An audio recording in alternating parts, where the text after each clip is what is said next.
Assalamualaikum warahmatullahi wabarakatuh.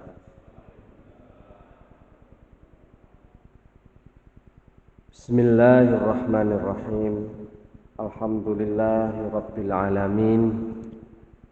Wassalatu wassalam ala ashrafil anbiya'i wal mursalin wa ala alihi wa sahbihi ajma'in. Asyhadu an la ilaha illallah wahdahu la syarikalah wa asyhadu anna Muhammadan abduhu wa rasuluh la nabiyya ba'dah.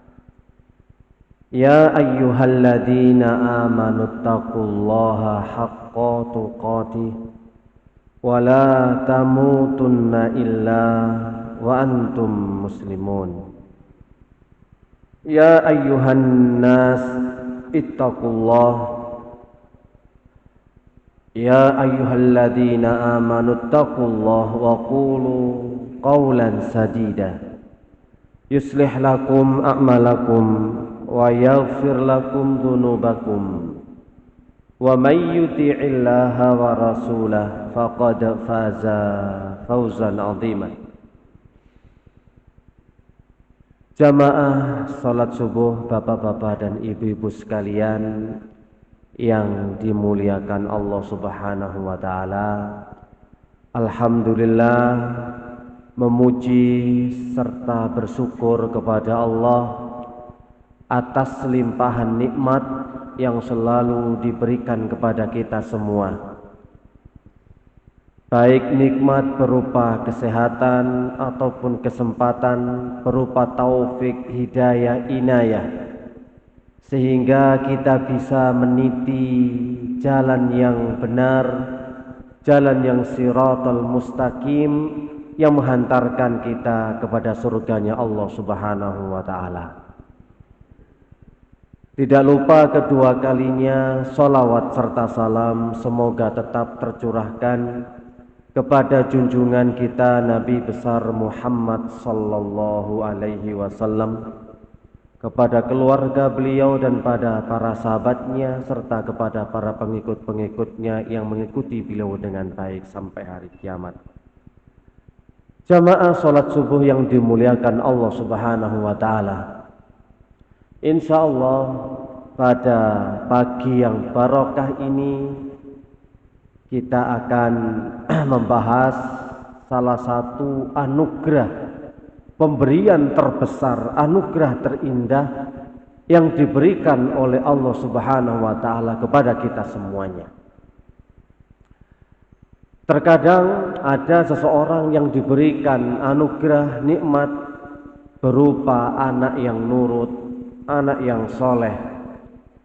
Ada yang diberikan jabatan kedudukan, ada juga yang diberikan kesehatan, ada pula yang diberikan dengan dimudahkan dan dilapangkannya rezeki bagi mereka.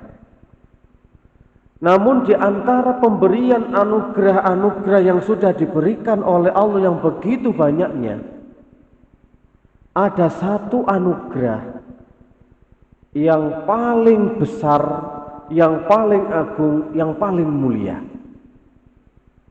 Jikalau seseorang sudah mendapatkan satu anugerah ini, berarti dia sudah mendapatkan poin besar, anugerah yang terindah dari Allah Subhanahu wa ta'ala. Dan anugerah itu adalah berupa kesabaran. Di antara nikmat-nikmat yang sudah diberikan Allah Subhanahu wa taala kepada kita semua, ada nikmat yang paling mulia dan paling besar, yakni di saat kita diberi sabar. Dan niki wonten dawuh Kanjeng Nabi Muhammad sallallahu alaihi wasallam ingkang diriwayataken hadis Bukhari dan hadis Muslim. Dari sahabat Abu Sa'id Al-Khudri radhiyallahu taala an menceritakan, anna nasan minal ansar sa'alu Rasulullah sallallahu alaihi wasallam fa'atahum thumma sa'aluhu fa'atahum. Sesungguhnya ada beberapa sahabat Ansor, kelompok dari kalangan orang Ansor. Orang Ansor, orang Madinah. Dikatakan Ansor karena mereka menolong orang-orang muhajirin yang berhijrah dari kota Mekah menuju Madinah. Orang Mekah disebut muhajirin, orang Madinah disebut Ansor karena menolong orang-orang muhajirin. Nah, saat ini ada beberapa orang Ansor mendatangi Kanjeng Nabi Muhammad sallallahu alaihi wasallam. Sa'aluhu, mereka niku meminta kepada Nabi. Fa'atahum, Nabi pun memberi apa yang mereka minta. Jadi wonten beberapa orang nih, ada mengatakan 9, ada mengatakan 5, 4, sekelompok datang kepada Nabi, minta sesuatu yang menjadi kebutuhannya. Nabi kula kepingin ngeten, Nabi kula kepingin ngeten. Sama Nabi dikasih, Pak. Ya kilo, monggo sampean beto. Pulang mereka, mantuk teng griyane masing-masing. Suatu ketika datang lagi, Pak. Datang kepada Nabi, minta lagi kebutuhannya. Kebutuhannya macam-macam. Ono sing pakaian, ya ono sing panganan, ya ono sing sandang pangan, nopo mawon. Dikasih tetap oleh Nabi. Datang 2 kali. Ngaten lah. Dan dua-duanya dikasih kalian Nabi Muhammad sallallahu alaihi wasallam. Yes. Pokoknya ketika datang kepada Nabi Muhammad tidak pernah membawa tangan kosong. Selalu mendapatkan apa yang mereka minta. Niki zaman Nabi loh, wonten tasik ngaten niki. Nek dikei tambah njaluk maneh. Zaman Nabi. Tadi digawe langganan, Pak. Nah, ping 3 nih langsung tanglet malih minta sesuatu kepada Kanjeng Nabi Muhammad sallallahu alaihi wasallam. Baru fa'atahum hatta idza nafida ma indahu qala ma yakunu indi min khairin falan adkharahu ankum. Baru ngomong Nabi kepada beberapa para sahabat ini,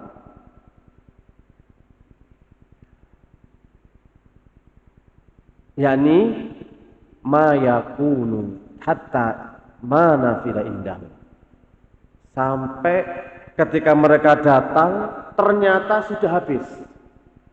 Nabi tidak punya apa-apa lagi. Langsung ngomong Nabi teng tiang-tiang Ansor niku wau, aku iki enggak pernah mengecilkan hati kalian, dan aku tidak pernah menyimpan harta yang aku punya. Pokoknya selama aku punya, siapapun yang meminta akan aku kasih, akan aku beri. Karena ini sudah tidak ada lagi yang aku berikan, maka aku nggak bisa ngasih lagi. Baru Nabi ngasih nasihat. Yang pertama, waman yasta'fif yu'ifahullah. Barang siapa yang menjaga kehormatan dirinya untuk tidak meminta-minta kepada orang lain, Allah akan memuliakan dirinya, akan menjaga kehormatannya. Kemudian pesan yang kedua, wa may yastaghni yughnihillah. Barang siapa yang merasa cukup, maka Allah akan jadikan dia orang yang cukup. Nasihat nomor 3, wa may yatasabbar yusabbirhullah. Barang siapa yang berusaha menjadi orang sabar, Allah akan memberikan kesabaran kepadanya. Baru kemudian wa ma a'tallahu ahadan min ata'in awsa'a minas sabri. Dan seseorang tidaklah diberikan sebuah nikmat yang lebih agung, lebih mulia, lebih besar daripada dianugerahkan kesabaran. Ada 4 wasiat dari Nabi Muhammad SAW. Yang pertama, kalau seseorang itu menjaga kehormatannya untuk tidak meminta-minta, Allah akan menjaga kehormatannya. Nasihat kedua, barang siapa merasa cukup, merasa kaya hatinya, Allah akan memberikan kecukupan baginya. Nasihat yang ketiga, barang siapa yang berusaha untuk menjadi pribadi yang sabar, Allah akan memberikan kesabaran kepadanya. Dan tidaklah Allah memberikan suatu anugerah yang paling mulia, paling besar, ketimbang memberikan anugerah berupa kesabaran. Hadis niki diriwayatkan oleh Imam Bukhari, Imam Muslim. Dan hadis niki Pak wonten teng kitab Riyadhus Shalihin bab sabar. Nen jenengan gak ada kitab Riyadhus Shalihin terjemahan, jenengan saged padosi di kitab sabar.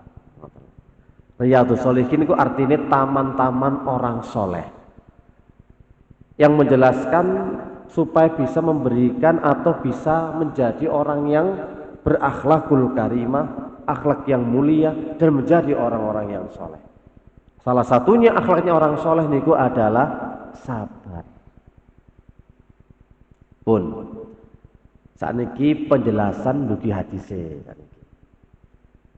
Tadi sudah kita kisahkan bagaimana sekelompok orang Ansor, orang-orang Madinah meminta keperluan kepada Nabi, dan Nabi selalu memberi. Ternyata ada melangganan member Pak, ini wonten nggak ada kerabat, nggak ada bolo, kadang-kadang ya teko njaluk duit dikei, teko njaluk kebutuhan dikei, sesuai kok dikei langganan. Wis wajar, zaman Nabi mawon wonten. Apalagi zaman sekarang. Nah, cuma bedane Nabi niku nek maringi bloko suto Pak. Ono enggak. Wonten boten nggih, boten. Mangkane dalam satu hadis disebutkan riwayat Bukhari Muslim, Masu'ilan Nabiyyu sallallahu alaihi wasallam an syai'in qattun faqala la.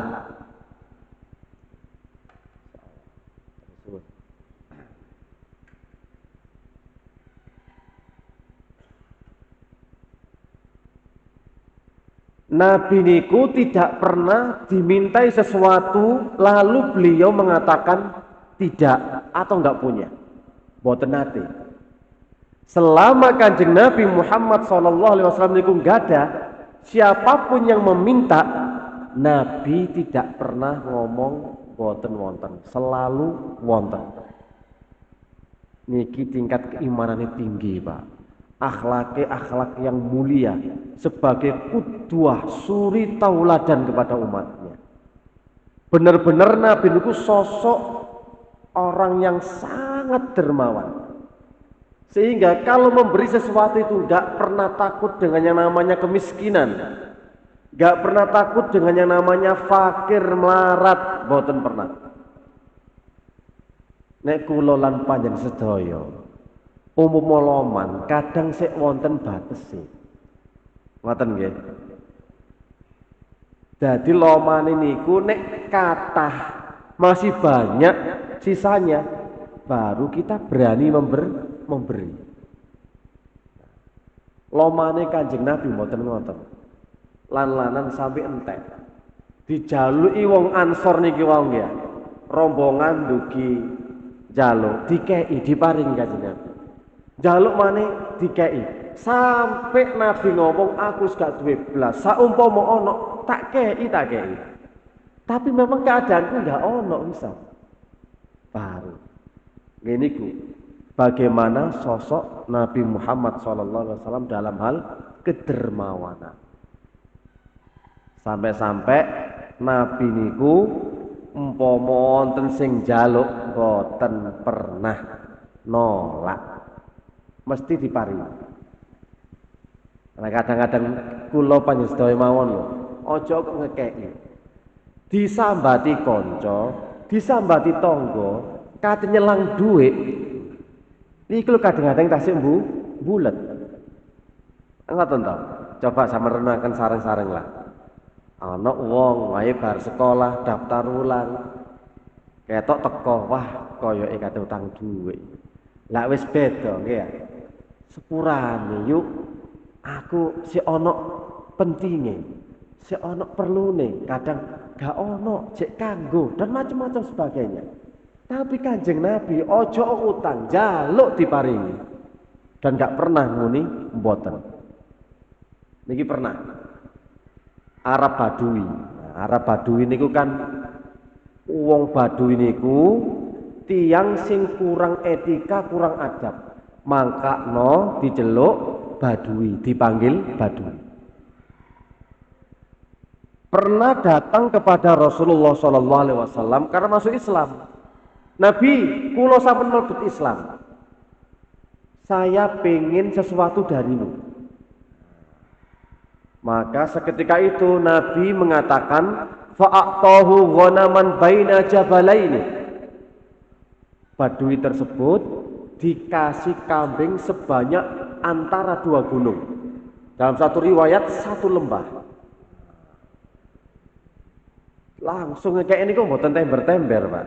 Kok mboten remeh-remeh. Tapi yang diberikan itu adalah kambing yang jumlahnya satu lembah. Nyoh kilo gawon balik. Nah, namanya orang Badui balik ke kaumnya, Pak. Langsung menyeru. Hei kawan-kawan semua, saudara-saudaraku semua, melbuo Islam, masuk Islam. Rengotan. Fa inna Muhammadan yu'ti ata'an la yakhshal faqra. Karena kalau kalian masuk ke dalam Islam, Muhammad akan memberikan pemberian kepada orang semuanya yang dia tidak akan pernah takut kepada kefakiran. Masya Allah, ngeten Pak.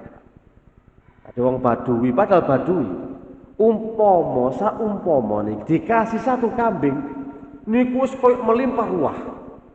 Soalnya wong Badui, orang pedalaman, nggak ngerti apa-apa. Dikasih satu kambing itu cukup sebenarnya. Tapi Nabi justru memberikan satu lembah. Sehingga ketika dia pulang menuju kaumnya, dia ngajak semua kaumnya supaya masuk ke dalam Islam. Coba lihat, perhatikan kedermawannya Nabi. Cara untuk melembutkan hati nih Pak adalah dengan memberi hadiah. Untuk melembutkan hati supaya orang masuk Islam itu dengan memberikan hadiah. Nabi nggih ngoten ngasih hadiah sakmono kae. Nek tiyang niku dikek hadiah tahadu tahabbu. Berilah hadiah. Pasti seorang itu akan jatuh cinta. Sing asale musuhi Islam dadi melbu Islam. Wonten cerita malih, Pak. Niki tasik cerita bagaimana kedermawanane Kanjeng Nabi Muhammad sallallahu alaihi wasallam. Enten jenenge Sofwan bin Umayyah bin Khalaf. Umayyah bin Khalaf niku majikane Bilal bin Rabah. Bilal niku enggak ada majikan jenenge Umayyah bin Khalaf. Kawat jempol. Sampai Bilal niku mlebet Islame, mbok disiksa, ya dicambuk, dikepe, ditindih batu dan berbagai macam sekali, banyak sekali cobaan-cobaan pada Bilal. Umayyah niki enggak ada juga punya anak namanya Sofwan. Umayyah bin Khalaf mati di peperangan perang Badar. Anak itu mau wangkel atine. Gak seneng plus kalau Kanjeng Nabi, dendam kesumat. Iki Sofwan Pak. Ceritane ku gak ana wong sing paling dibenci kecuali Muhammad. Sampai Fathul Mekah, penaklukan kota Mekah. Jenenge Fathul Mekkah niku Nabi nggo pasukan 10.000. Orang-orang kafir Quraisy gak berani ngelawan. Tunduk kafir. Sehingga mereka masuk ke dalam Islam secara berbondong-bondong. Nggih surat An-Nasr niku. Idza jaa nasrullahi wal fath wa ra'aitan nasa yadkhuluna fi dinillahi afwaja. Ketika Fathul Mekkah, maka manusia masuk Islam secara berbondong-bondong. Sing asale musuh Islam, kafir mlebet Islam, Pak. Semua masuk Islam. Kecuali Sofwan. Boten purun mlebet Islam. Sik mau wangkel karo Nabi. Gak gelem. Ya wis. Kabeh mlebu Islam dhek metu nyingkrih ke lautan, ke pantai. Sementing gak ketemu Nabi Muhammad. Nabi Muhammad ngerti, oh berarti Sofwan ini masih mangkel, masih dendam sama saya. Oke, akhirnya apa Pak? Perang. Nabi perang sama orang kafir, dapat ghanimah. Ghanimah niku harta rampasan perang. Harta rampasan perang niki wau diambil 100 ekor onta, dikasih kepada Sofwan.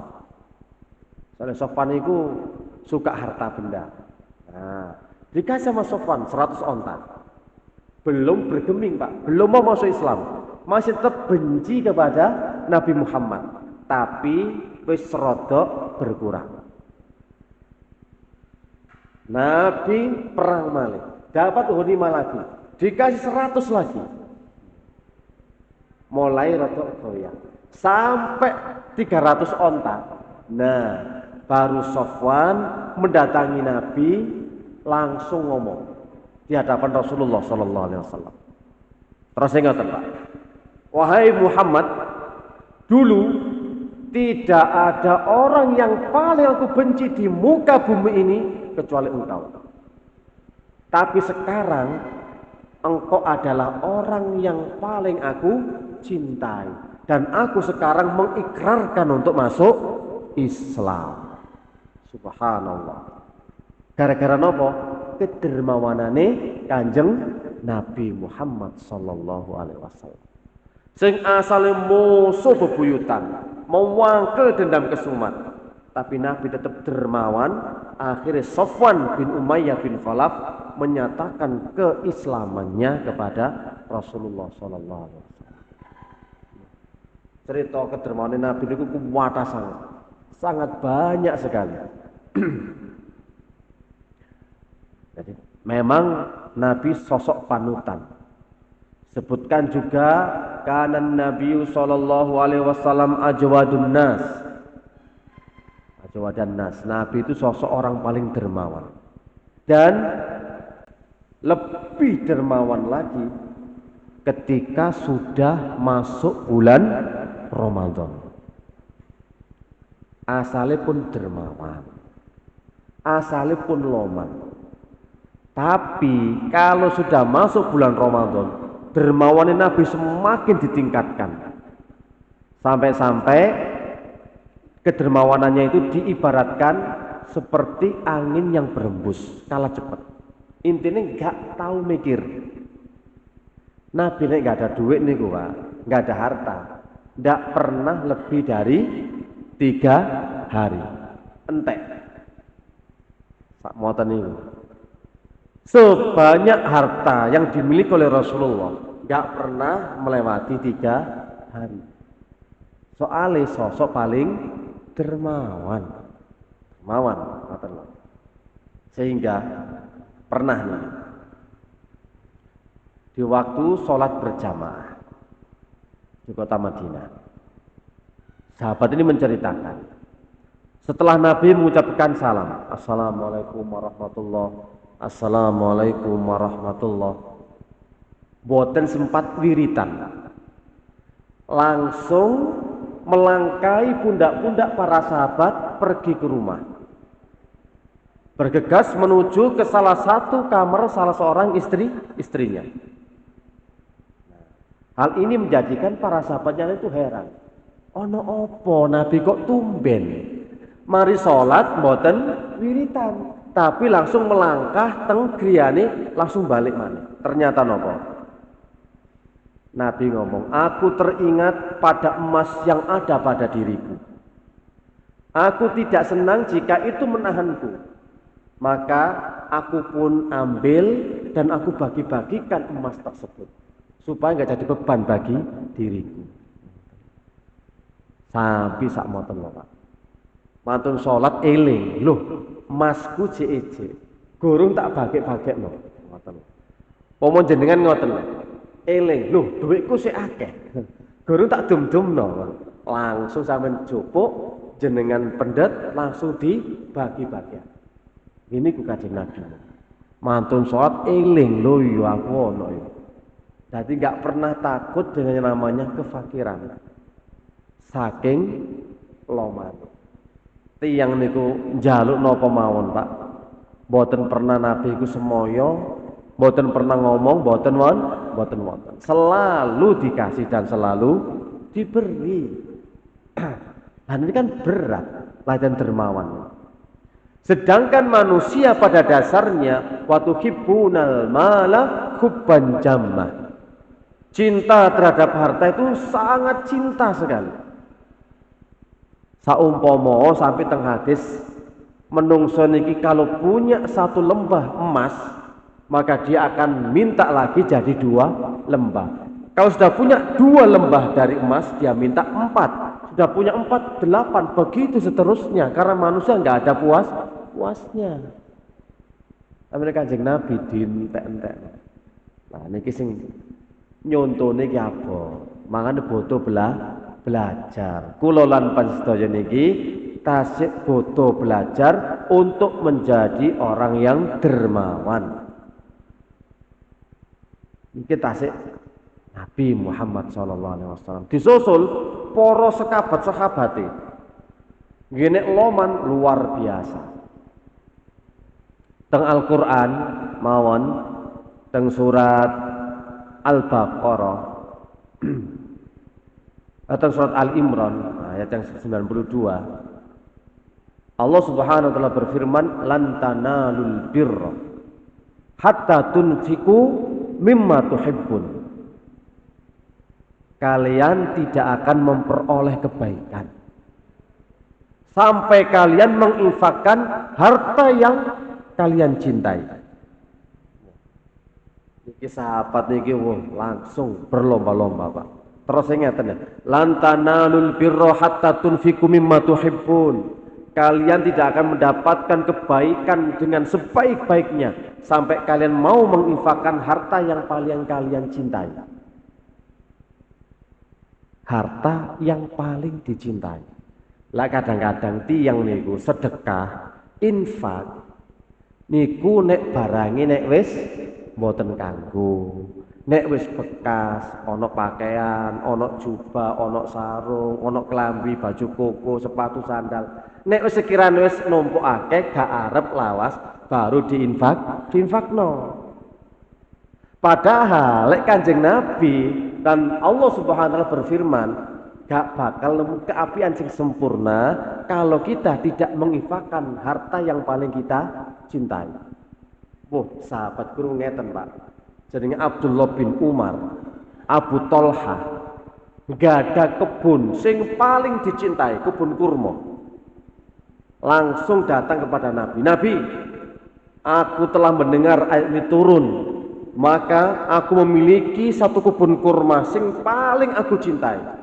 Maka saat ini akan aku infakkan kepada fisabilillah. Masya Allah. Abdullah bin Umar, anak Umar bin Khattab. Ngoten. Jika dia melihat barang sesuatu sampai melalaikan dia, sawenenge pol melalaikan dia dari Allah Subhanahu wa taala, langsung diinfakkan sedekahkan. Dadi apa ae Pak sing paling sampean senengi? Wah baju iki paling tak senengi, infak. Ngoten to. Aku duwe HP iki paling tak senengi HP. Infak. Ngoten. Lah gak nutut to ngeten iki. Nek ndelok ayat iki kali prakteke para sahabat. Sampai Abu Bakar nggih ngoten to. Ayo Abu Bakar. Apa yang kamu sisakan di rumahmu? Allah dan Rasulnya. Harta nih diinfakkan semua untuk fi sabilillah. Aduh, imannya luar biasa. Masalah infak sedekah. Nyontoh Kanjeng Nabi Muhammad sallallahu alaihi wasallam. Nek cerita-cerita ngeten kok wadah Pak kisah-kisah. Jenengan semerat Nabi Sulaiman toh. Nabi Sulaiman kan enggak ada kuda-kuda. Senengane jaran, Pak. Kuda api-api, cantik-cantik, gagah-gagah, perkasa-perkasa. Hingga suatu ketika dia lupa untuk berzikir kepada Allah di waktu sore. Gawatun. Padahal lagi paling disenengi, paling dicintai jaran. Kuda. Langsung Pak disembelih dan disedekahkan. Karena dia menganggap takut melalaikan dia untuk mengingat kepada Allah Subhanahu wa taala. Niki nek jene ndelok imane Nabi, sahabat. Ya kene kan tasik belajar. Lah kalau kita punya sepeda antik umpamane, sing kene gawe goes minggu, hari Ahad ngeten iki. Biasanya kan kata sepeda perang. Wah, langsung konvoy kan. Ya demane emang dulu selus. Dikai gendera, dikai nopo mawon satelit diramut. Kira-kira saged angin fakno ngoten niku. Ki lho sepeda sing biasa tak touring, tak Car Free Day CFD biasane minggu wis tak kekno. Lho ini kan abot ngeten niku. Menginfakkan harta yang paling dia cintai. Tapi Rasulullah dan para sahabatnya karena keimanan yang sudah menancap menghujam di dalam sanubari dan hatinya, hal itu pun dipraktekkan langsung. Nah, ini memang hadis ini mau menjelaskan bagaimana kedermawanannya Nabi Muhammad SAW. Dan banyak lagi kisah-kisah bagaimana kedermawanannya para nabi, para sahabat. Sampai perempuan, pedok niki, yang istri, dicontoni Aisyah kali Asma. Sama-sama anaknya Abu Bakar. Asma niku mbake Aisyah. Sak dulur nih. Duwe kelebihan, gak ada kelebihan. Sama-sama suka sedekah. Bedane ngeten to, Pak.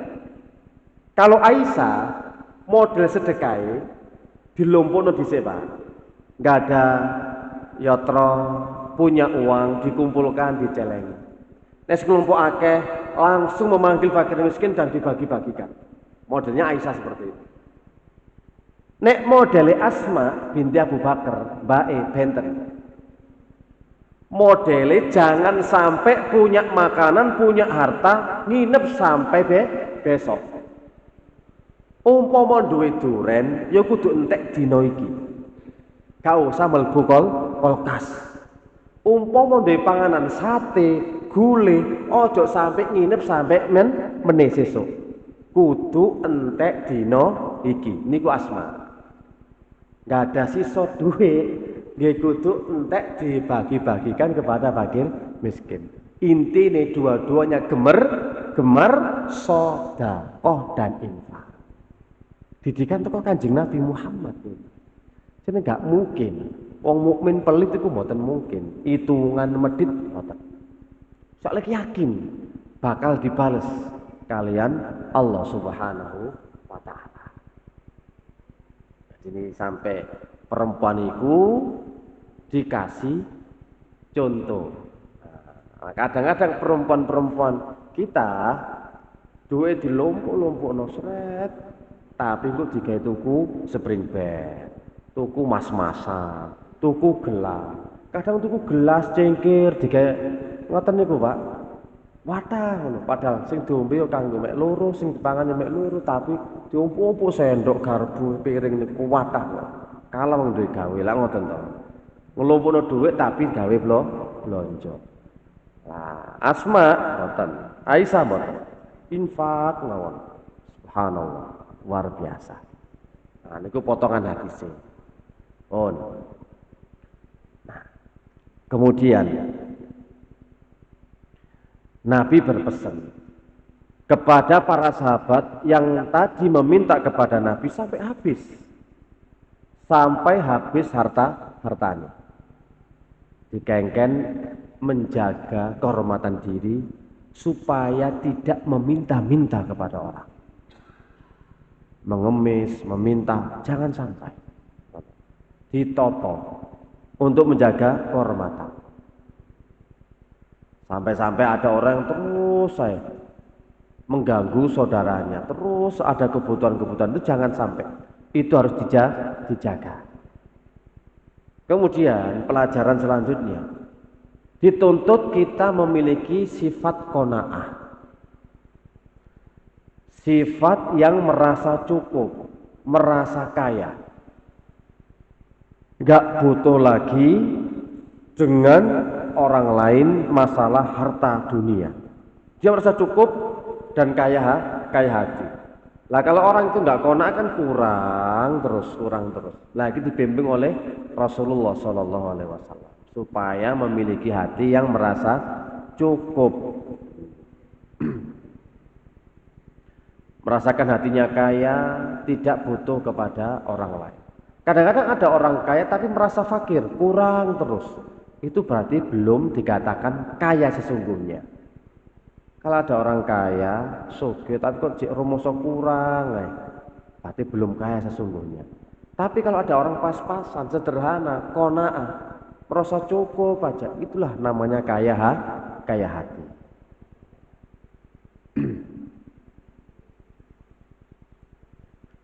Pelajaran yang ketiga, pelajaran selanjutnya yang mengatakan wa may yatasabbar yusabbirhullah.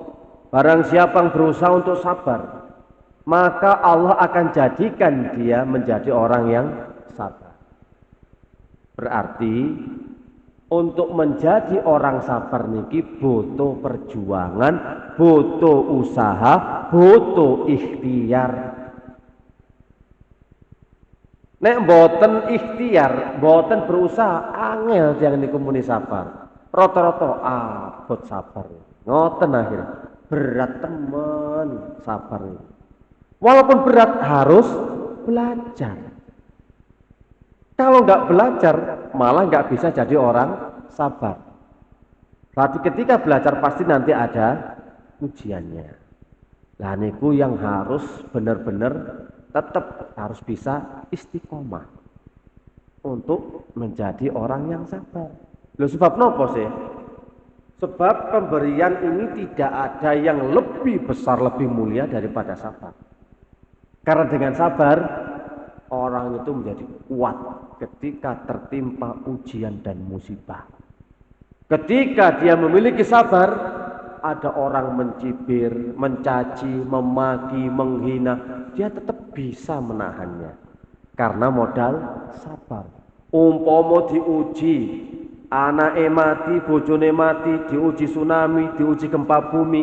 Kalau punya modal sabar, dia akan kuat menjalaninya. Makanya pemberian yang paling besar itu ketika orang dikasih sabar. Nek purun sabar niku soalé nopo? Oh, pahala niku berlipat ganda. Sabar wonten 3 to. Yang pertama, sabar ketika melaksanakan ketaatan kepada Allah. Butuh sabar. Nomor kali, sabar ketika meninggalkan perkara-perkara yang dilarang oleh Allah. Nomor 3, sabar ketika tertimpa musibah dan ujian dari Allah. Niku 3 macam sabar. Terus yang pertama, sabar ketika melaksanakan ketaatan. Sabar yang kedua untuk meninggalkan larangan. Yang ketiga, sabar ketika mendapatkan ujian. Melaksanakan perintah niku Pak, dituntut sabar. Soale abot. Misal contoh salat malam. Niku abot. Nek tiyang boten sabar, boten saged konsisten istiqomah untuk salat malam. Maca Quran, maca surat Al-Kahfi, maca Yasin, nek boten enten keistiqomahan, boten sabar, boten saged melaksanakannya. Salat berjamaah, lho ngeten niki jamaah teng masjid, lho niki termasuk ketaatan dan berat. Soalnya jiwa niku asar-asen kadang-kadang males. Untuk bangun sholat malam niku lho ngantuk, opane udan-udanan. Nek mboten sabar, mboten saged tangi. Sabar meninggalkan larangan. Mboten asal mabuk-mabukan, mboten asal judi, mboten asal khomer. Lho ini kan butuh sabar. Mboten asal zina. Loh, semuanya ini dibutuhkan kesabaran. Baru yang ketiga, ketika itu sabar mendapatkan ujian dan musibah. Nopo kok kudu belajar sabar, Pak? Sebab Allah pun dawuh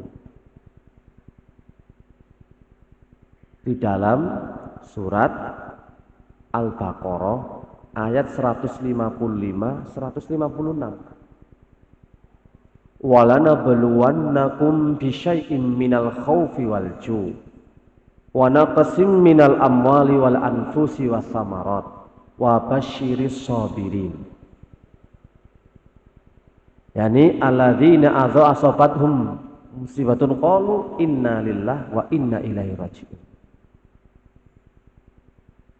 Manusia ini pasti kata Allah akan diberikan ujian. Walanabluwannakum, nyekti teman-teman paring ujian ingsun ing sira kabeh.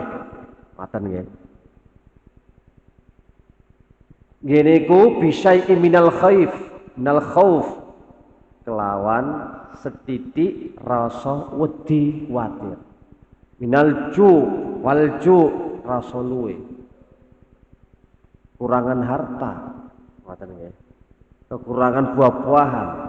Tapi endingnya, di akhirnya, penghujungnya, wabasyiris sabirin. Berilah kabar gembira kepada orang-orang yang bersabar. Ya apa sing rupane sabar niku? Alladzina idza asabathum musibah qalu inna lillahi wa inna ilaihi raji'un. Yani adalah orang-orang yang ketika tertimpa musibah, mendapatkan ujian, dia mengucapkan kalimat istirja inna lillahi wa inna ilaihi raji'un. Sesungguhnya kami, harta kami, semuanya adalah milik Engkau ya Allah. Dan pasti semuanya kembali kepada Allah Subhanahu wa ta'ala. Meng titipan kabeh.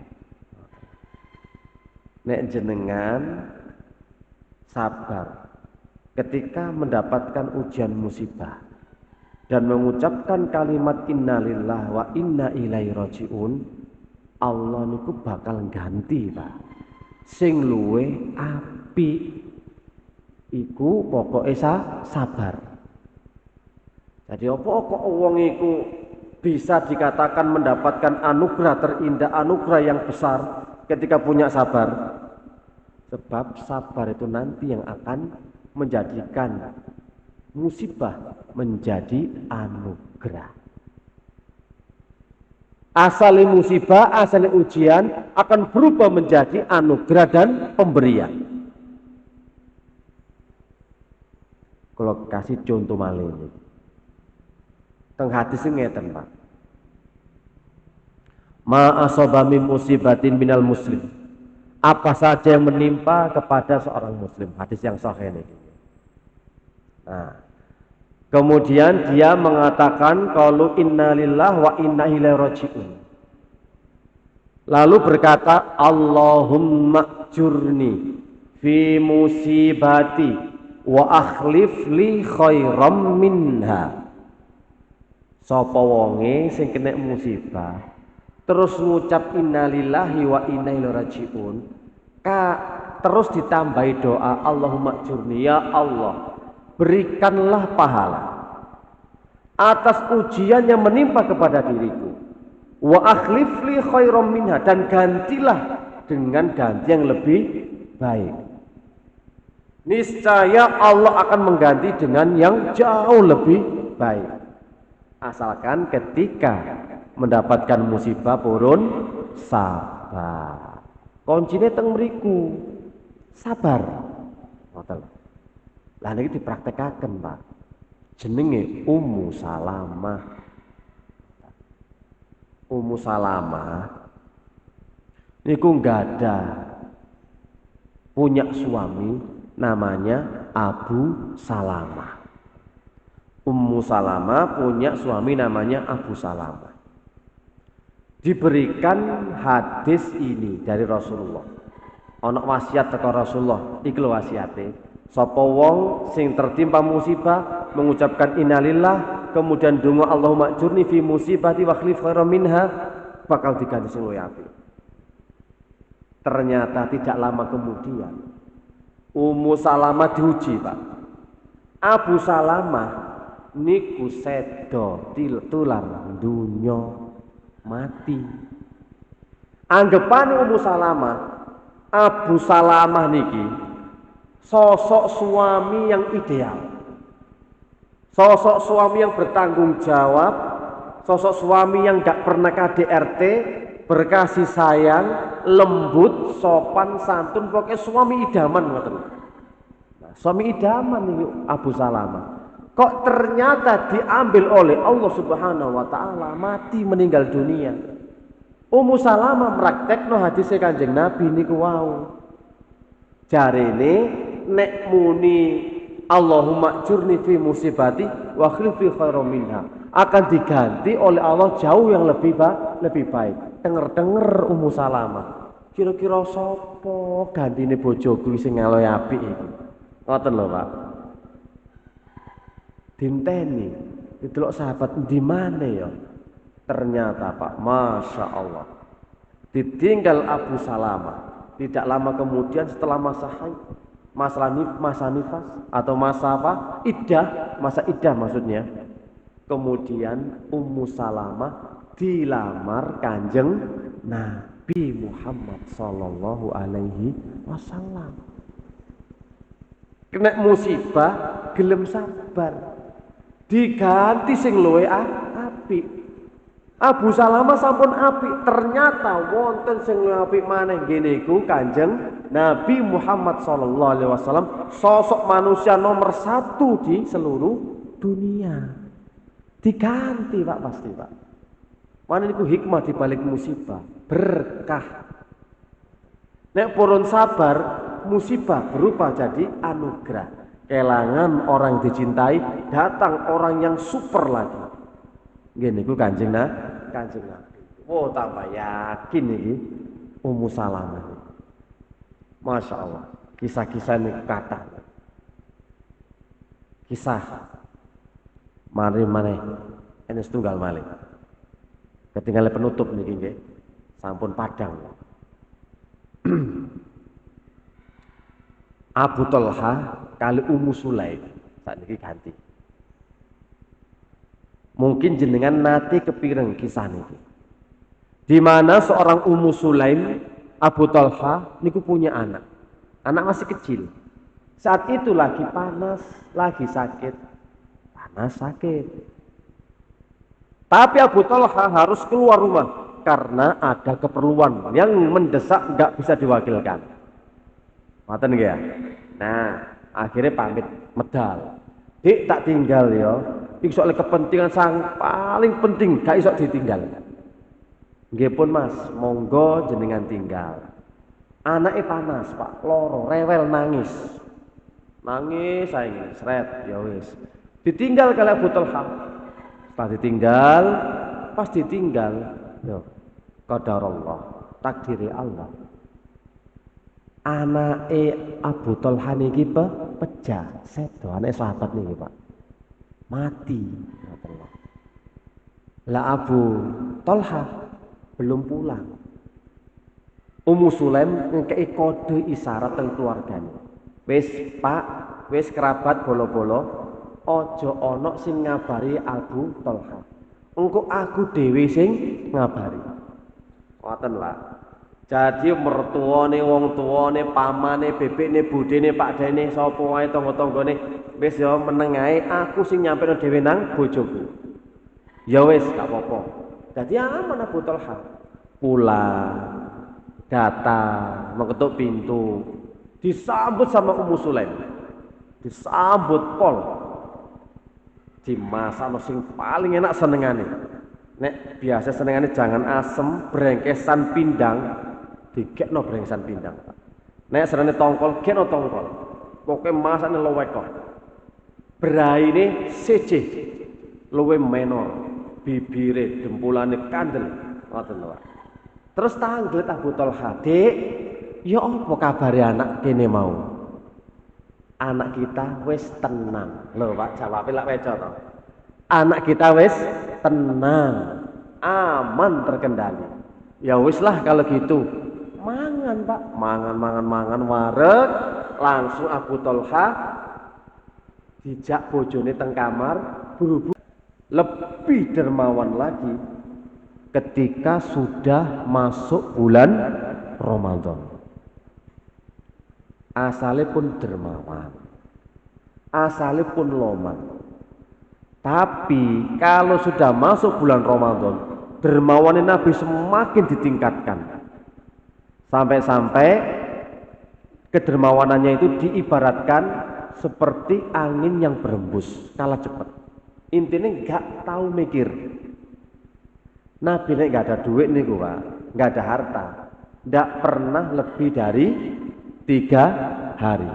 Entek. Sak moten niku. Sebanyak harta yang dimiliki oleh Rasulullah nggak pernah melewati 3 hari.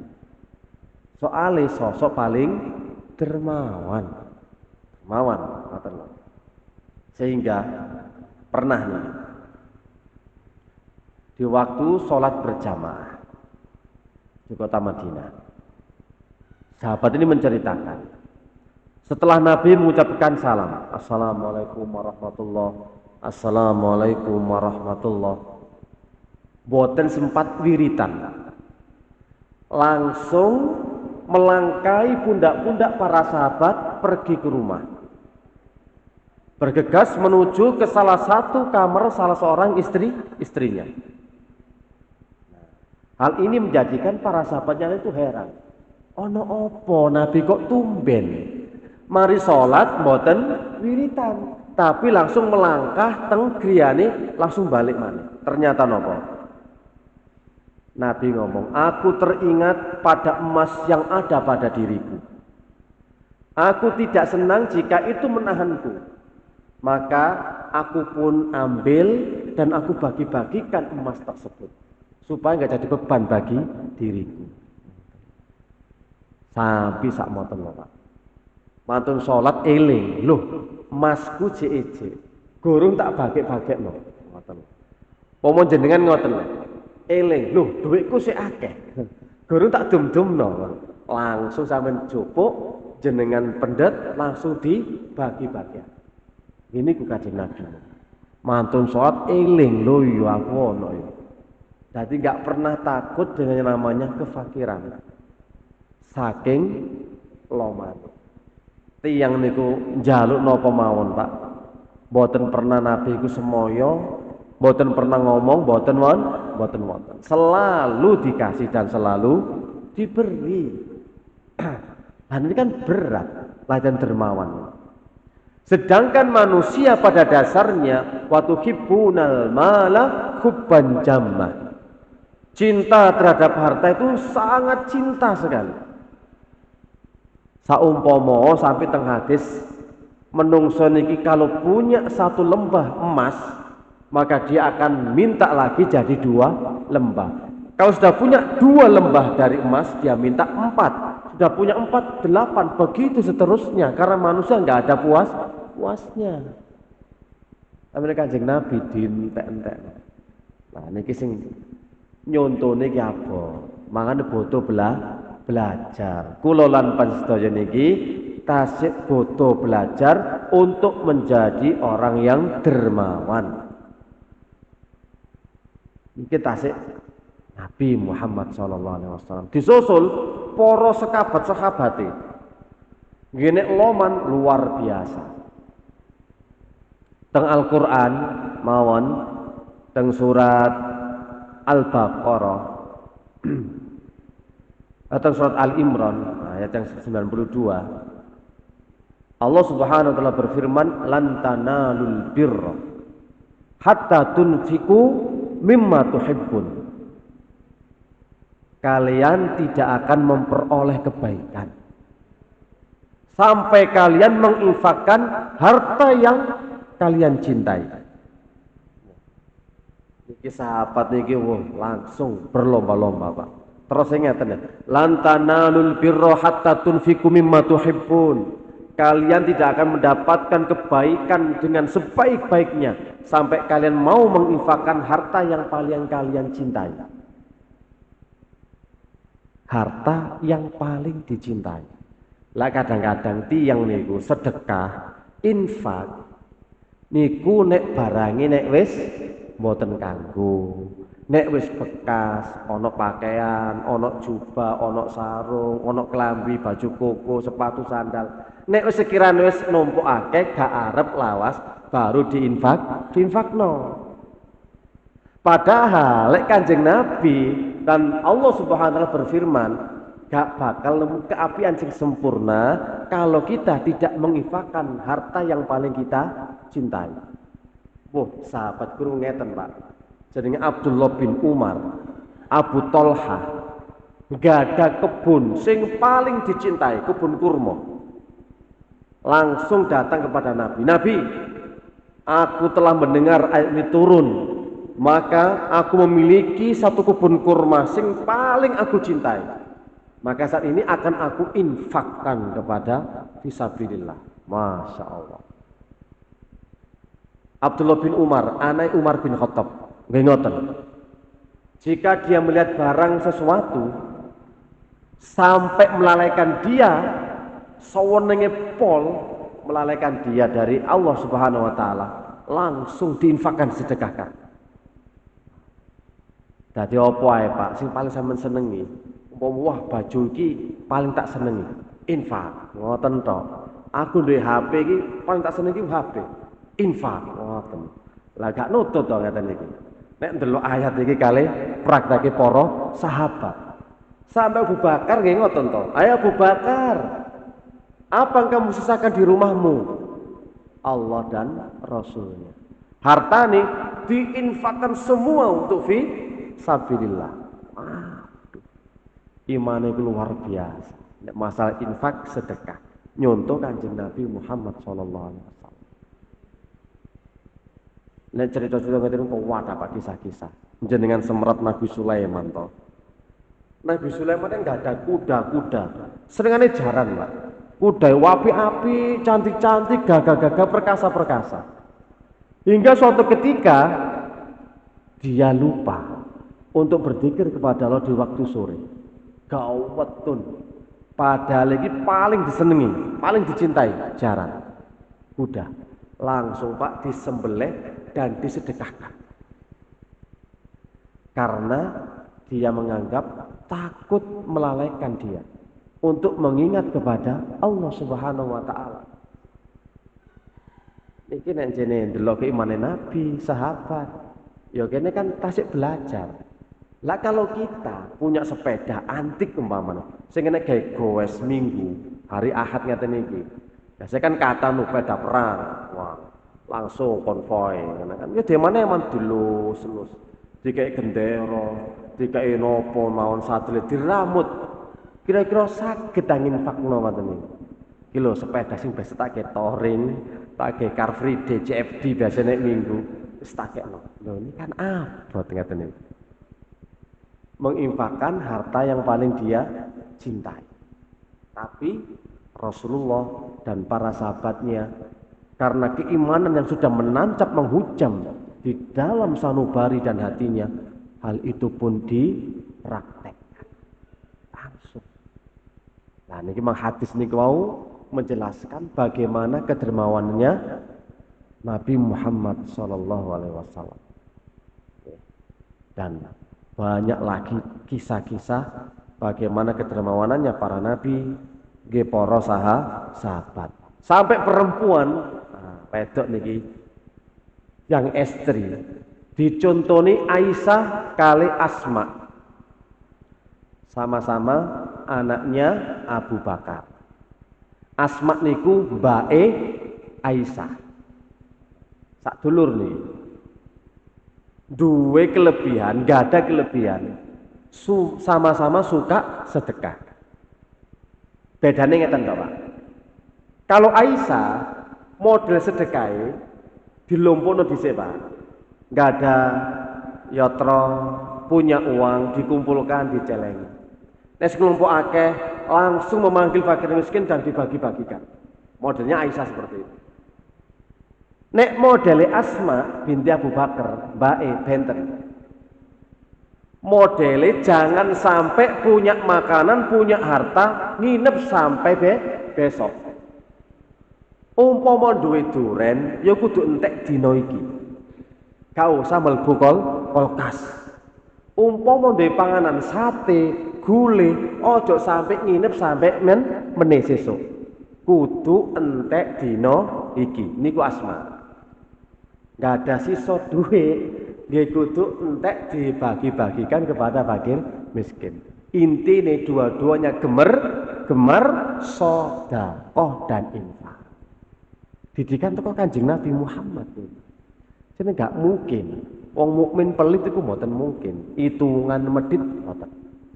Soalnya yakin bakal dibales kalian Allah Subhanahu wa taala. Jadi sampai perempuan itu dikasih contoh. Nah, kadang-kadang perempuan-perempuan kita duwe dilompok-lompokno sret, tapi kok digawe tuku spring bed, tuku mas-masan, tuku gelas. Kadang tuku gelas cengkir digawe ngoten niku, Pak. Wadah ngono, padahal sing diombe yo kanggo mek loro, sing dipangan mek loro, tapi diompo-ompo sendok garpu piring niku wadah. Kalah wong duwe gawe lah ngoten to. Ngelompokno dhuwit tapi gawe blonjo. Lah, Asma ngoten, Aisyah mboten. Infak mawon. Subhanallah, luar biasa. Nah, niku potongan hadis. Nah, kemudian Nabi berpesan kepada para sahabat yang tadi meminta kepada Nabi sampai habis hartanya. Dikengken menjaga kehormatan diri supaya tidak meminta-minta kepada orang. Mengemis, meminta, jangan sampai. Ditoto untuk menjaga kehormatan. Sampai-sampai ada orang yang terus mengganggu saudaranya, terus ada kebutuhan-kebutuhan, itu jangan sampai. Itu harus dijaga. Kemudian pelajaran selanjutnya, dituntut kita memiliki sifat qanaah. Sifat yang merasa cukup, merasa kaya. Gak butuh lagi dengan orang lain masalah harta dunia. Dia merasa cukup dan kaya hati. Lah kalau orang itu nggak qanaah kan kurang terus. Lah itu dibimbing oleh Rasulullah Shallallahu Alaihi Wasallam supaya memiliki hati yang merasa cukup, merasakan hatinya kaya, tidak butuh kepada orang lain. Kadang-kadang ada orang kaya tapi merasa fakir, kurang terus. Itu berarti belum dikatakan kaya sesungguhnya. Kalau ada orang kaya, sugih tapi kok jek rumoso kurang, berarti belum kaya sesungguhnya. Tapi kalau ada orang pas-pasan, sederhana, qanaah, merasa cukup aja, itulah namanya kaya hati.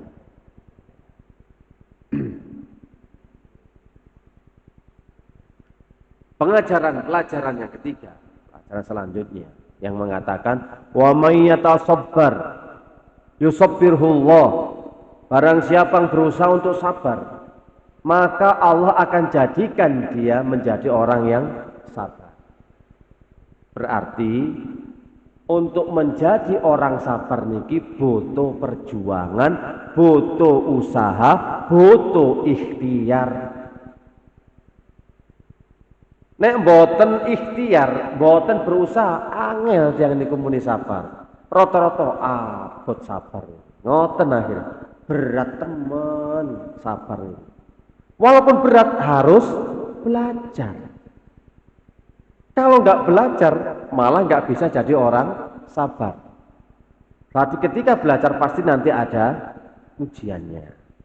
Nah niku yang harus benar-benar tetap harus bisa istiqomah untuk menjadi orang yang sabar. Loh sebab nopo sih? Sebab pemberian ini tidak ada yang lebih besar, lebih mulia daripada sabar. Karena dengan sabar orang itu menjadi kuat ketika tertimpa ujian dan musibah. Ketika dia memiliki sabar, ada orang mencibir, mencaci, memaki, menghina, dia tetap bisa menahannya. Karena modal sabar. Umpama diuji, anake mati, bojone mati, diuji tsunami, diuji gempa bumi. Kalau punya modal sabar, dia akan kuat menjalaninya. Makanya pemberian yang paling besar itu ketika orang dikasih sabar. Nek purun sabar niku soalnya nopo? Oh, pahala niku berlipat ganda. Sabar wonten 3 to. Yang pertama, sabar ketika melaksanakan ketaatan kepada Allah. Itu sabar. Nomor kali sabar ketika meninggalkan perkara-perkara yang dilarang oleh Allah. Nomor 3, sabar ketika tertimpa musibah dan ujian dari Allah. Niku 3 macam sabar. Terus yang pertama, sabar ketika melaksanakan ketaatan. Sabar yang kedua untuk meninggalkan larangan. Yang ketiga, sabar ketika mendapatkan ujian.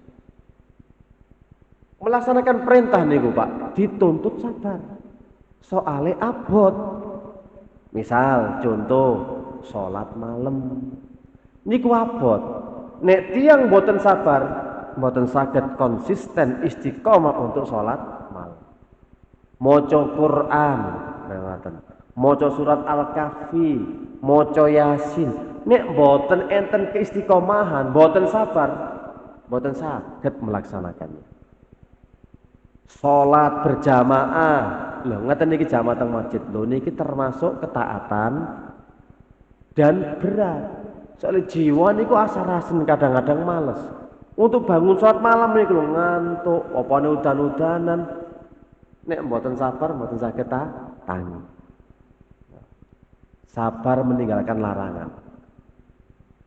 Mboten asal mabuk-mabukan, mboten asal judi, mboten asal khomer. Lho ini kan butuh sabar.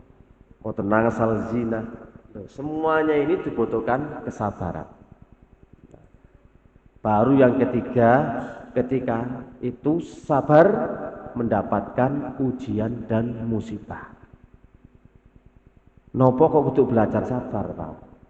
Sebab Allah pun dawuh di dalam surat Al-Baqarah ayat 155 156. Walanabluwannakum bisyai'in minal khaufi wal ju' wa naqsim minal amwali wal anfusi was samarat wa basyiris sabirin. Yani alladzina adza asabathum musibatun qalu inna lillahi wa inna ilaihi raji'un. Manusia ini pasti kata Allah akan diberikan ujian. Walanabluwannakum, nyekti teman-teman paring ujian ingsun ing sira kabeh. Ngoten nggih. Ngene iku bisyai minal khauf kelawan setitik rasa wedi watir. Minal wal rasa luwe.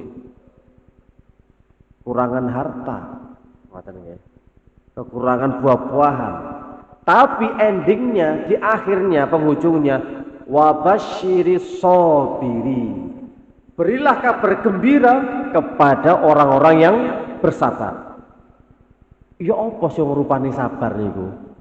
Alladzina idza asafathum musibah qalu inna lillah wa inna ilaihi raji'un.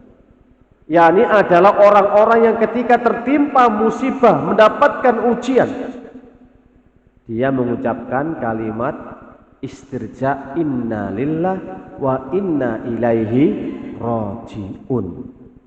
Sesungguhnya kami, harta kami, semuanya adalah milik Engkau ya Allah, dan pasti semuanya kembali kepada Allah Subhanahu wa ta'ala. Mengtitipan kabeh. Nek jenengan sabar ketika mendapatkan ujian musibah dan mengucapkan kalimat innalillah wa inna ilaihi raji'un, Allah niku bakal ganti, Pak. Sing luwe apik iku pokoke sabar. Jadi apa kok wong iku bisa dikatakan mendapatkan anugerah terindah, anugerah yang besar ketika punya sabar? Sebab sabar itu nanti yang akan menjadikan musibah menjadi anugerah. Asal musibah, asal ujian akan berubah menjadi anugerah dan pemberian. Kalau kasih contoh malih ini, teng hadis ngeten, Pak. Ma asaba min musibatin minal muslim. Apa saja yang menimpa kepada seorang muslim. Hadis yang sahih ini. Nah, kemudian dia mengatakan qalu innalillah wa inna ilaihi raji'un.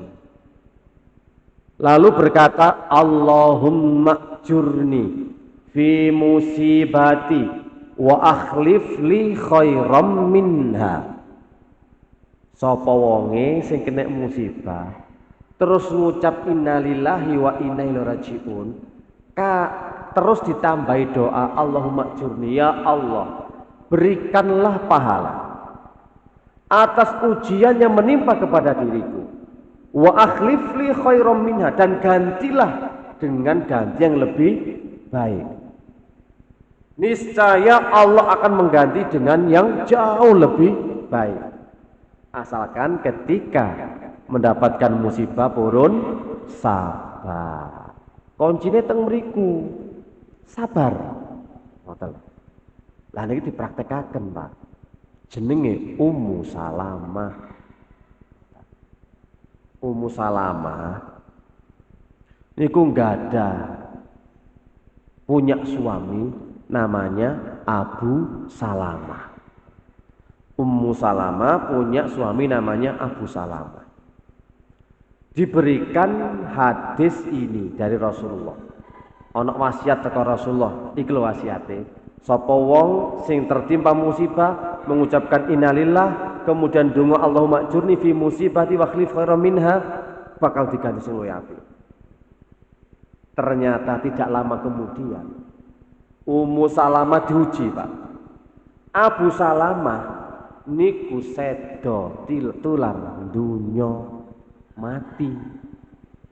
Anggapane Ummu Salamah, Abu Salamah niki sosok suami yang ideal, sosok suami yang bertanggung jawab, sosok suami yang gak pernah KDRT, berkasih sayang, lembut, sopan, santun, pokoknya suami idaman. Nah, suami idaman nih Abu Salamah. Kok ternyata diambil oleh Allah Subhanahu wa ta'ala, mati, meninggal dunia. Ummu Salamah praktekno hadisnya Kanjeng Nabi niku wau. Jarene nek muni Allahumma jurni fi musibati wa khlif fi khairam minha, akan diganti oleh Allah jauh yang lebih baik. Denger-denger Ummu Salamah, kira-kira sapa gantine bojoku sing ngaloh apik iki. Ngoten lho, Pak. Dinteni didelok sahabat di mana ya, ternyata Pak, masya Allah, ditinggal Abu Salamah. Tidak lama kemudian setelah masa haid, masa nifas atau masa apa, masa iddah maksudnya, kemudian Ummu Salamah dilamar Kanjeng Nabi Muhammad sallallahu alaihi wasallam. Kena musibah gelem sabar, diganti sing luwih apik. Abu Salamah sampun apik, ternyata wonten sing apik maneh nggih niku Kanjeng Nabi Muhammad sallallahu alaihi wasallam, sosok manusia nomor 1 di seluruh dunia. Diganti Pak pasti Pak. Mana niku hikmah di balik musibah, berkah. Nek purun sabar, musibah berubah jadi anugerah. Kelangan orang dicintai, datang orang yang super lagi. Gini ku Kanjeng Nabi. Wow, tambah yakin ini Ummu Salamah. Masya Allah, kisah-kisah ini kata. Kisah mari ini setunggal malih. Ketinggalan penutup nih nggih. Sampun padang. Abu Talha kali Ummu Sulaim saat ini ganti. Mungkin jenengan nate kepireng kisah niki. Di mana seorang Ummu Sulaim Abu Talha niku punya anak. Anak masih kecil. Saat itu lagi panas, lagi sakit. Panas sakit. Tapi Abu Talha harus keluar rumah karena ada keperluan yang mendesak nggak bisa diwakilkan. Ngoten nggih ya. Nah, akhirnya pamit medal. Dik tak tinggal ya. Iki soal kepentingan sang paling penting gak iso ditinggal. Nggih pun Mas, monggo jenengan tinggal. Anake panas, Pak, loro, rewel nangis. Nangis saiki sret ya wis. Ditinggal kali Abu Talha. Pas ditinggal, yo qadarullah, takdiri Allah. Anake Abu Talha niki pecah, sedo anake sahabat niki, Pak. Mati. Lah Abu Talha belum pulang. Ummu Sulaim ngekei kode isyarat teng keluargane. Wis Pak, wis kerabat bolo-bolo, aja ana sing ngabari Abu Talha. Engko aku dhewe sing ngabari. Ngoten lah. Jadi mertuane, wong tuane, pamane, bebekne, budene, pakdene, sapa wae tangga-tanggane wis ya meneng ae, aku sing nyampeno dhewe nang bojoku. Ya wis gak apa-apa. Dadi aman Abu Talha.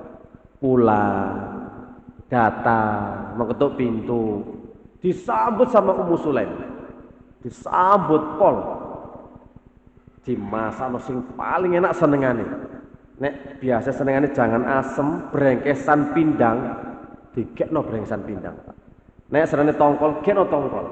Pokoke masakne luwek kok. Braine siji luwe menor, bibire dempulane kandel, ngoten lho. Terus tanglet Abu Talha, "Dik, ya apa kabare anak kene mau?" Anak kita wis tenang. Lho Pak, jawabe lak weco to. Anak kita wis tenang, aman terkendali. Ya wis lah kalau gitu. Mangan Pak, mangan wareg, langsung Abu Talha dijak bojone teng kamar, buru-buru